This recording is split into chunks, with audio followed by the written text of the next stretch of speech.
9 मार्च 1930 साबरमती का तट 75,000 लोगों से खचाखच भरा हुआ था। एक महान व्यक्ति की आवाज सुनने के लिए सभी के कान तरस रहे थे और जब वो आवाज गूंजी तो हजारों मील दूर ब्रिटेन में किंग जॉर्ज पंचम की सरकार हिल गई। ये आवाज थी महात्मा गांधी के, जिन्होंने आजादी के सबसे बड़े पैदल सत्याग्रह दांडी मार्च का ऐलान कर दिया। 12 मार्च 1930 की सुबह साबरमती से दांडी यात्रा की शुरुआत हुई। 387 किलोमीटर लंबी इस पैदल यात्रा में सफेद धोती और चादर पहने गांधी जी तेज रफ्तार में आगे चल रहे थे, जिनके पीछे उनके 78 सहयोगी थे। मगर दांडी पहुंचते पहुंचते ये भीड़ 75,000 लोगों में बदल गई। इधर गांधी जी का नमक आंदोलन रोजाना अपने लक्ष्य की ओर बढ़ रहा था, उधर अंग्रेज हुकूमत के अधिकारियों का ब्लड प्रेशर। गांधी जी के पीछे सफेद धोती कुर्ता पहने लोगों का रेला इतना बड़ा था कि दांडी यात्रा को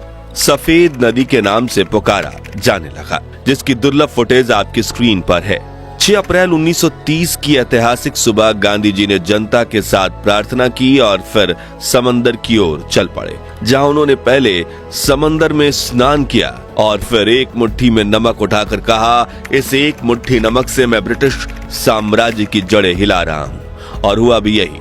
पूरे देश में अहिंसक आंदोलनों की लहर दौड़ उठी। लोग एक दूसरे को मुफ्त में नमक बांटने लगे। एक बार फिर विदेशी चीजों और कपड़ों का बहिष्कार किया गया, जिससे अंग्रेजी हुकूमत की आमदनी पर इतनी गहरी चोट आई कि वो पूरी तरह से बौखला उठे।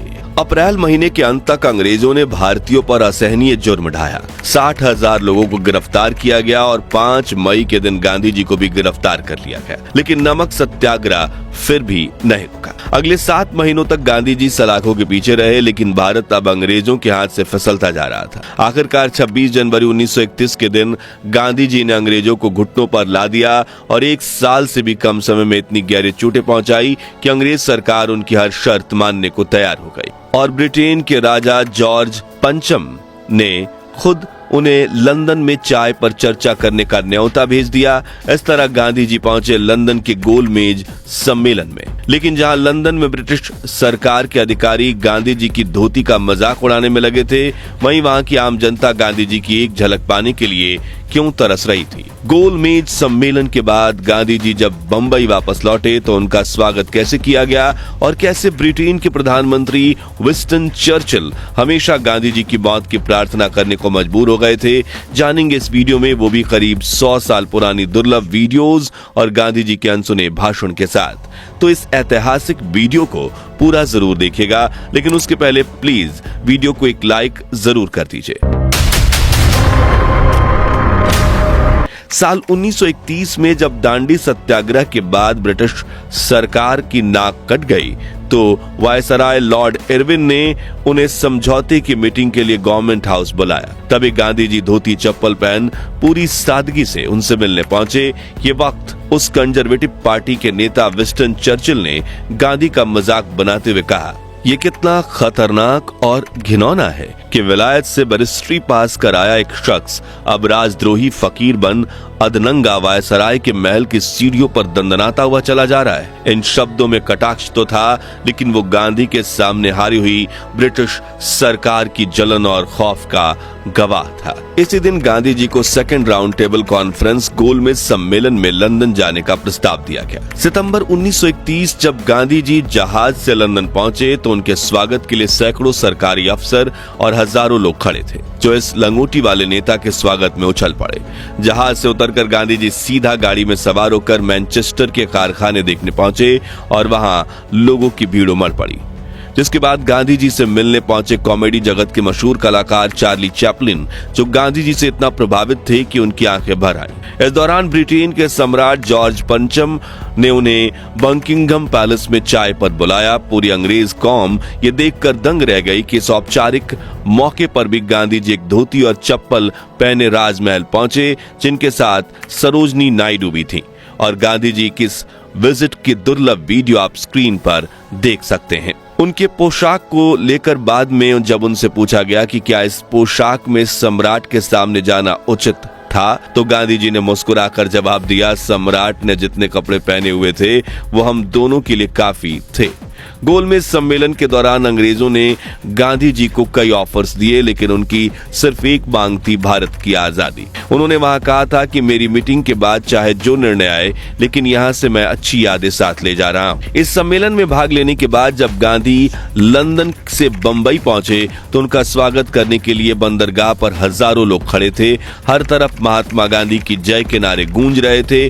कई बड़े नेता ने गांधी जी से मुलाकात की। फिर भीड़ में रास्ता बनाते हुए सरदार पटेल गांधी जी को बंदरगाह से बाहर ले गए। इस दुर्लभ फुटेज में आप देख सकते हैं कि कैसे मुंबई की सड़कें लाखों लोगों की भीड़ से ढकी हुई हैं। तूफानी लहरों की तरह ये इंसानी समंदर महात्मा गांधी के पीछे उनकी जय जयकार के नारे लगाते हुए उनके दर्शन के लिए मचल रहा है। उस शक्ति का दर्शन करने जिसने अहिंसा के सहारे उस साम्राज्य को नीचा दिखा दिया जिसकी सीमाओं में सूरज कभी न अस्त होता हो। गांधी जी की स्वदेश वापसी पर आजाद मैदान में महान सभा में लाखों लोग एकत्रित हो गए। उस वक्त गांधी जी के लिए कहना मुश्किल था कि लंदन से वो खाली हाथ लौटे हैं। वरिष्ठ पत्रकार डोमिनिक लापियर लिखते हैं, गांधी ने अपने स्वागत में खड़े लोगों से कहा, मैं खाली हाथ लौटा हूँ। भारत को फिर से सविनय अवज्ञा का रास्ता अपनाना होगा। एक सप्ताह भी नहीं बीतने पाया था कि चाय की दावत पर सम्राट का मेहमान रह चुका शख्स फिर से शाही मेहमान बना दिया गया, लेकिन इस बार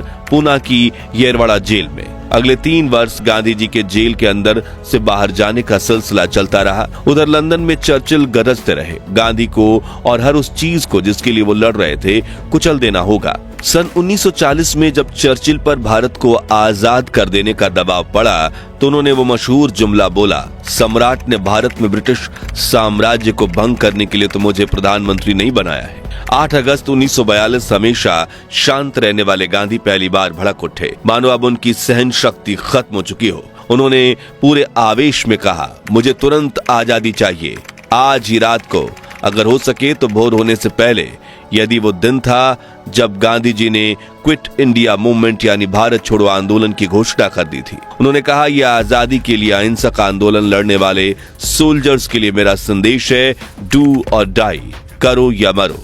अब भोर होने से पहले आजादी तो नहीं मिली, लेकिन गांधी को जरूर गिरफ्तार कर लिया गया। इस बार अंग्रेजों ने गांधी जी को जेल में न रखकर पूना के आगा खां महल में रखा।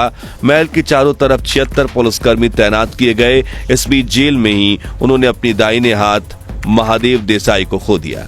वहीं समाचार पत्रों में यह खबर भी छप रही थी कि गांधी अंग्रेजों के दुश्मन देशों से मिले हुए हैं। ऐसे में दुखी होकर उन्होंने वायसराय लिथिन थगो को पत्र लिखा और 9 फरवरी से 21 दिन का उपवास करना चाहते हैं। जब ये खबर ब्रिटेन में चर्चिल तक पहुंची तो उन्होंने दिल्ली सूचना भिजवाई कि अगर गांधी भूख से मर जाना चाहते हैं तो उन्हें ऐसा करने की पूरी छूट है, क्योंकि चर्चिल की नजर में गांधी का उपवास नाटक था। और यहीं से शुरू होती है महात्मा गांधी के सबसे कठिन उपवास की कहानी, जिसने देश में आजादी के आंदोलन को एक बार फिर भड़का दिया था। इसमें गांधी जी मौत के मुंह तक पहुंच गए थे। जी हाँ, उन्होंने 10 फरवरी 1943 के दिन उपवास शुरू किया।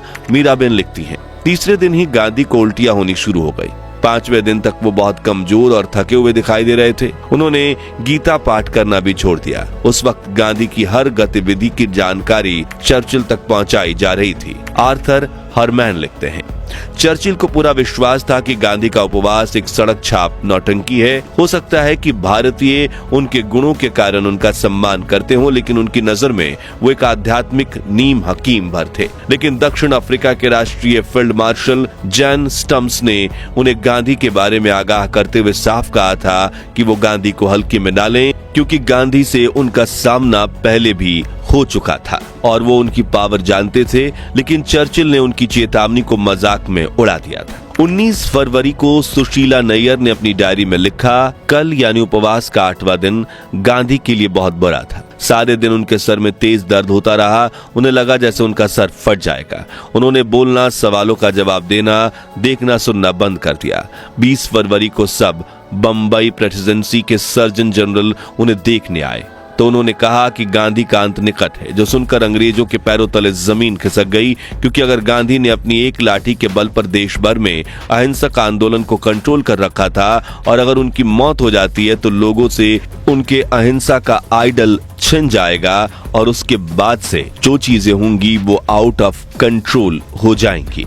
देश भर में हिंसक आंदोलन भड़क उठते और ऐसे में ये खबर चर्चिल तक पहुंचाई गई, लेकिन उन्होंने कहा गांधी अपने हालात के जिम्मेदार खुद हैं और मैंने सुना है कि जब जब गांधी ने उपवास का नाटक किया उन्होंने पानी के साथ ग्लूकोज का सेवन किया है। क्या आप इस बात की पुष्टि करवा सकते हैं? लिन थीथेगो ने जांच करने के बाद इसका जवाब देते हुए कहा यह सही नहीं है। उपवास के 13वें दिन यानी 23 फरवरी को गांधी के गुर्दों ने जवाब दे दिया। उधर चर्चिल के जहन में रह रहकर एक सवाल उठता रहा कि गांधी कब मरेंगे। 25 फरवरी को उन्होंने सम्राट के लिए एक लंबे पत्र को डिटेक्ट कराया जिसके अंत में लिखा, पुराने पाखंडी गांधी अभी तक टिके हुए हैं, शायद उससे कहीं ज्यादा जितना मुझे बताया गया था कि संभव है। मुझे तो शक है कि उनका उपवास असली भी है या नहीं। चर्चिल गांधी जी के संकल्प को देखकर घबरा गए थे। अगले दिन उन्होंने फील्ड मार्शल स्टम्प्स को लिखा, मैं नहीं समझता गांधी का अभी जरा भी मरने का इरादा है। अब तक गांधी का वजन 20 पाउंड कम हो चुका था, लेकिन अगले दिन गांधी थोड़ा चैन से सोए। पूरे 21 दिन बाद गांधी जी ने अपना उपवास तोड़ा, जो देख चर्चिल ने एक बार फिर वायसराय लिन लिथगो को तार दिया। लगता है बूढ़ा दुष्ट व्यक्ति अपने तथा कथित उपवास के बाद पहले से भी बेहतर होकर निकलेगा, और हुआ भी यही। गांधी जी के उपवास के बाद देश में आजादी को लेकर एक अलग ही लहर दौड़ उठी। अंग्रेजों के अत्याचार भी बढ़े, लेकिन देशवासियों का मनोबल भी। इस बीच प्रधानमंत्री चर्चिल हमेशा अपने वायसराय से पूछते रहे, गांधी अब मर क्यों नहीं रहे? लेकिन गांधी जी उस उम्र में भी अडिग खड़े रहे और उनके पीछे खड़े थे करोड़ों भारतीय। आंदोलन इतना तेज हुआ कि आखिरकार अंग्रेजों ने घुटने टेक दिए और 15 अगस्त 1947 के दिन भारत आजाद हो गया। उस दौरान महात्मा गांधी ने एक दुर्लभ भाषण में कहा था, हिंदुस्तान ऐसा बने कि सारी दुनिया कहे कि आजाद बनना है तो हिंदुस्तान जैसे आजाद बनो। आप भी सुनिए। और मेरी तो तमन्ना ये है, मेरी तो आशा ये है, ईश्वर से प्रार्थना ये है कि हिंदुस्तान ऐसा बने कि जिससे सारी दुनिया कहे कि अगर आजाद बनना है तो हिंदुस्तान के जैसे आजाद बनो। अब ये तो था गांधी जी के जीवन का एक पहलू, लेकिन क्या आप जानते हैं कि महात्मा गांधी के जीवन के साथ कई कंट्रोवर्शियल पहलू भी जुड़े हुए हैं जो आज भी विवाद का कारण बनते हैं, जैसे अपनी ही पोती और अन्य महिलाओं के साथ ब्रह्मचर्य के प्रयोग करना, जिसके ऊपर हमने एक डिटेल वीडियो बनाया है जिसे आप एंड स्क्रीन पर डिस्क्रिप्शन में दी गई लिंक से देख सकते हैं।